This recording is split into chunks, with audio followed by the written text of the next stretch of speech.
Guys, I'm gonna be honest with you.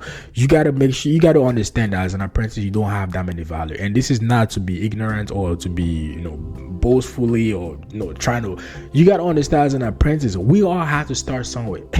I can't see one licensed person that did not start from the bottom. Right? If something happened, let's say God forbid, all of a sudden COVID happens, right?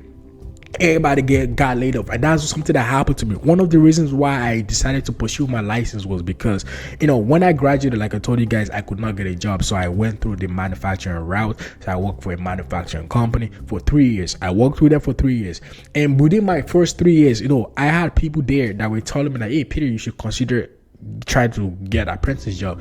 But because I was blindfolded with the money, man, I was making like $30 an hour with no experience.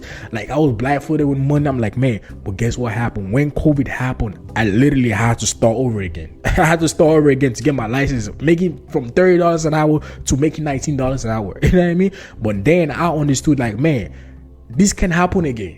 I gotta make sure I build myself. I gotta build a safety net. Make sure I build that really strong foundation. And this is something I usually preach to apprentices, man. You gotta understand that we all have to start from somewhere.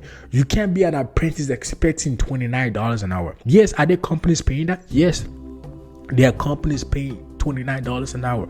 But hey, guess how many people are applying for that same position?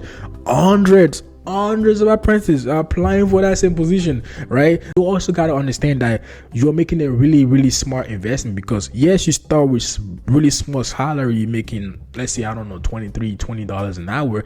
But guess what? In the next 2-3 years, once you get your license, man, from $20 an hour, you can make easy $40 an hour, and it can go to 60, 70. When you get the contract, you can make easy $70